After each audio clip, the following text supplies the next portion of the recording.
Hoy quiero hablarles de una patología, de un trastorno dentro de la psiquiatría que no es muy común, que no es muy conocido, pero que genera muchísimo malestar, no solamente en la persona que la padece, sino también en todos los miembros de la familia, y es el trastorno explosivo intermitente.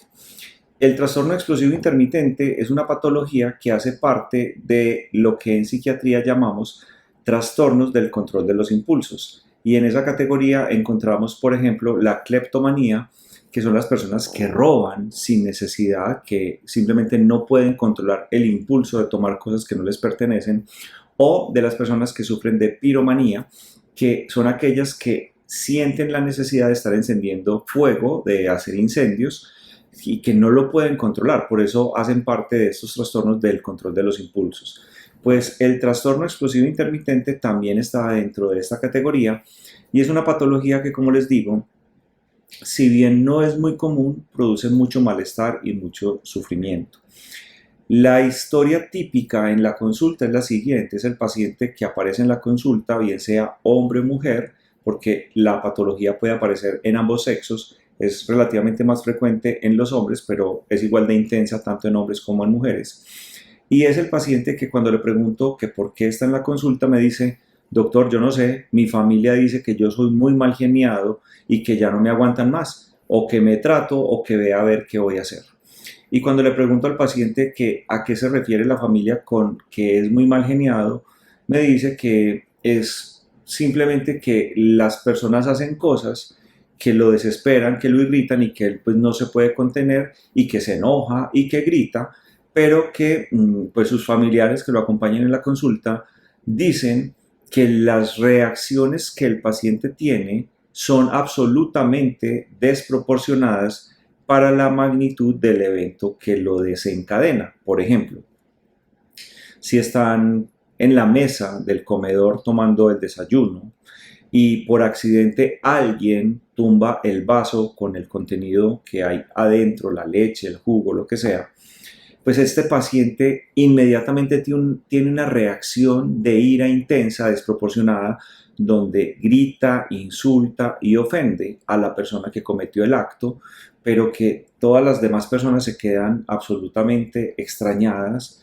porque la reacción es completamente salida de tono. O sea, es un evento mínimo que genera una reacción en la persona, pero que la persona no la puede controlar y que además siente que él no está haciendo nada malo, que es una reacción justa ante el evento. Esa reacción no solamente está relacionada con gritos, con insultos, sino que también puede estar acompañada de actos físicos, y generalmente no se presenta una agresión física contra nadie, pero la persona que tiene el ataque de ira puede en ese momento golpear la mesa, coger el vaso y quebrarlo, o darle un puño a una pared o una patada a la puerta, y muchas veces se autolesionan porque en ese momento pues están fuera de sus cabales, no son capaces de controlar esa ira, esa impulsividad, y pues cometen estos actos. Por esta razón, los pacientes generalmente asisten a la consulta no de manera voluntaria. Son pacientes que asisten a la consulta porque sus familiares pues ya están cansados de tener que soportar este tipo de trato, este tipo de reacciones que pues afectan la dinámica de la familia, que afectan muchísimo las relaciones entre los miembros de la familia y sobre todo que afectan muchísimo la relación de pareja o la relación con los hijos. Y no se sabe muy bien por qué, pero es muy curioso que, si bien esto es una enfermedad donde estamos hablando de falta de control en los impulsos, estas reacciones violentas se presentan generalmente en el contexto familiar, o sea, se presentan con los padres, con los hijos, con la pareja, pero es poco probable que esto aparezca por fuera de ese entorno familiar. De hecho, cuando se comenta el caso con personas ajenas a la familia, muchas veces esas personas dicen: yo no puedo creer que me estés diciendo que tu esposo o tu esposa sea así, si es una persona completamente amable, cariñosa, pues nos trata bien. No te puedo creer que me estés diciendo que realmente tenga esas explosiones. Y ahí es donde nosotros no entendemos muy bien, porque si es algo que se supone que no podemos controlar porque es algo impulsivo, si pareciera que hay cierto filtro y que dentro del contexto familiar se permite esa explosividad pero por fuera no. A veces estas reacciones de ira acontecen a nivel laboral, sobre todo cuando la persona que explota es el patrón, es el jefe.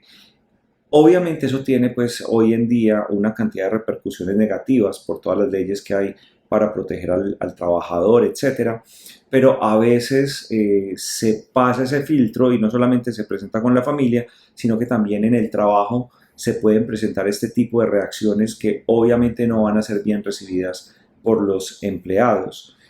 Pero también hemos visto que estas reacciones se presentan mucho en personas que padecen este trastorno cuando conducen sus vehículos en la calle y son personas poco tolerantes al tráfico, son poco tolerantes a que otro vehículo les cierre el paso o les pida vida o les pite con su bocina. Entonces son las personas que cuando están conduciendo se enojan, gritan, hacen señales obscenas con sus manos a través de la ventanilla o muchas veces se bajan del vehículo a pelear, a tener problemas con otros conductores y pues que obviamente eso puede tener también unas repercusiones negativas y que a veces se presentan dentro del vehículo cuando van con la esposa o con los hijos y son ellos pues quien padecen pues de toda la angustia que se puede generar porque obviamente una reacción violenta de estas pues puede tener unas consecuencias catastróficas. Entonces es ahí donde los familiares casi que le exigen al paciente que atienda a una consulta de psiquiatría.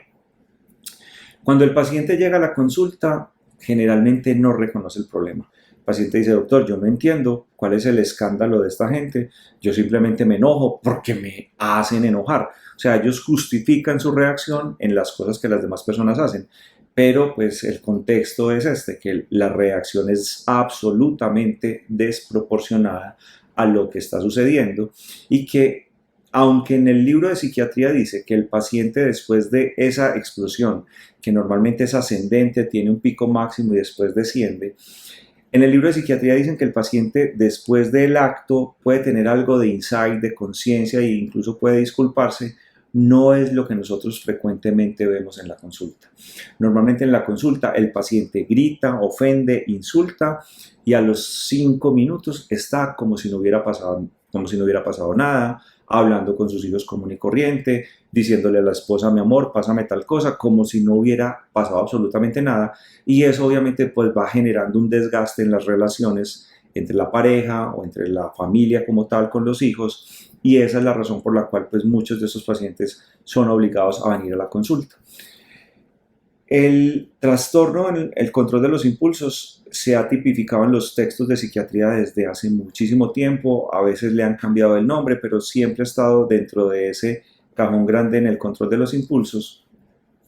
Y el problema por el cual no se conoce mucho es porque el paciente, como no reconoce el problema, no consulta y pues muchos pacientes no son conscientes de que están generando malestar. Yo realmente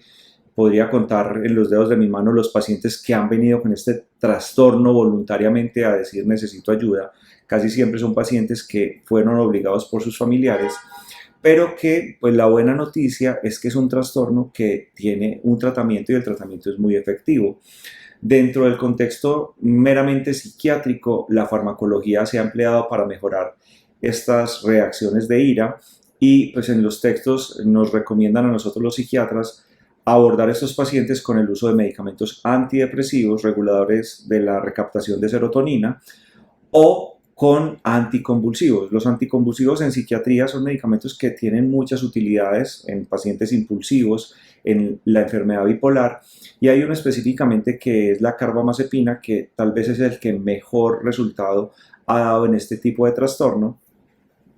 Sin embargo, pues no deja de ser un medicamento que, como cualquier otro, de cualquier otra especialidad médica, pues también puede tener efectos secundarios y ahí es donde uno como médico tiene que sopesar pues los riesgos y los beneficios que puede tener el medicamento. Otra cuestión muy interesante con esto es que como el paciente viene pues obligado y no voluntariamente, pues tampoco quiere medicarse. Y pues muchas veces la mayoría pues, de los psiquiatras no tienen otra herramienta diferente a la medicación, pero hemos visto que como que hay una alteración en esa descarga de adrenalina que se presenta súbitamente, que está mediada pues por la alerta que nos presentan esas glandulitas que tenemos en el cerebro, que son las amígdalas, pues hemos visto que prácticas de respiración, actividad física regular y sobre todo una práctica juiciosa de la meditación puede ayudar a mejorar significativamente todo el malestar que se genera el paciente o que el paciente le genera a su familia, porque va a ser capaz de disminuir esos ataques de ira. Los va a hacer más conscientes y al hacerlos conscientes aparecen esos 80 milisegundos que les he mencionado en otros videos que le permiten a la persona no tener esa reacción impulsiva inmediata. Yo he tenido casos de pacientes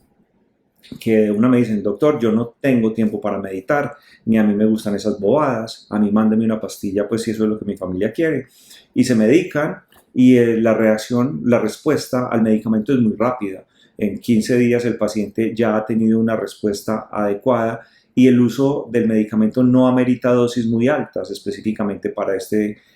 tipo de trastornos. Pero también he tenido pacientes que me dicen, por favor, doctor, yo soy consciente de esto, pero la verdad a mí no me gustan los medicamentos, no quisiera tener que medicarme y me gustaría que si existe la alternativa distinta, pues me permitan que yo me comprometa con hacer lo que tengo que hacer con el fin de mejorar esta situación, pero no tener que medicarme. Y ahí es donde, pues repito, hemos visto que la meditación es fundamental, porque la meditación en el largo plazo, en la medida que yo sea capaz de acumular horas y horas de meditación, pues voy a generar esa capacidad de hacer que esas glandulitas, esas amígdalas, no sean tan reactivas y que me permitan pues tener un control más adecuado de ese tipo de explosividad. Entonces, pues les quise hacer este video porque justo esta semana he atendido 2 pacientes y como no es una patología tan común, pues me llamó la atención y pues no quería dejar pasar la oportunidad porque sé que hay muchas personas que están sufriendo porque pues tienen a un familiar dentro de su hogar que presenta estas condiciones y que está causando un malestar grande emocional a todos los miembros de la familia. Y pues si es una patología psiquiátrica que se puede reconocer, que se puede diagnosticar y lo más importante, que tiene tratamiento, pues no tenemos por qué seguir sufriendo con algo que se puede abordar adecuadamente. Entonces los invito a que sean conscientes si ustedes mismos pues pueden darse cuenta que padecen de estos síntomas o si identifican algún familiar cercano que pudiera estar causando esto, para que compartan este video, para que esas personas entiendan que no son solamente ellas las que están sufriendo, porque en el libro de psiquiatría dicen que las personas que padecen esto pues tienen esa culpa posterior, pero más importante y más allá de que realmente puedan tener o no la culpa, el paciente no lo puede controlar y lo sigue haciendo y lo sigue haciendo, y es como el alcohólico que promete que jura y rejura que no va a volver a tomar, pero que sabemos que a los 8 días, el próximo fin de semana, nuevamente va a estar tomando licor. Aquí pasa exactamente lo mismo. Y si pues esto es susceptible de manejo, pues qué mejor que brindarle la oportunidad al paciente o que el paciente mismo se brinde la oportunidad para mejorar las relaciones con todos los miembros de su familia. Es un trastorno que tiene una base genética,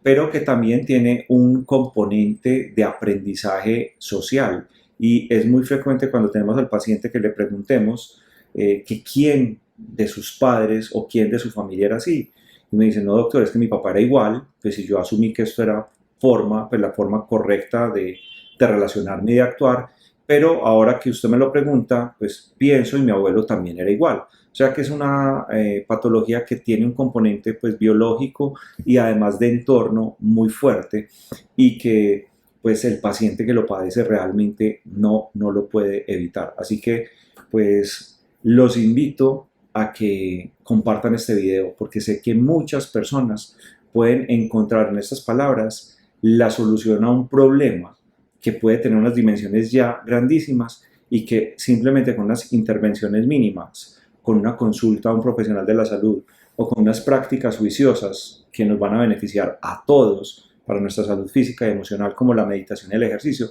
podrían cambiarnos la vida. Así que pues ese era el mensaje que yo tenía para ustedes el día de hoy. Espero que el video sea de mucha utilidad, que lo puedan compartir. Los invito a que se suscriban al canal si no lo han hecho y como siempre les envío un abrazo muy fuerte. Cuídense muchísimo. Nos vemos pronto aquí en otro video de Pablo Gómez Psiquiatra.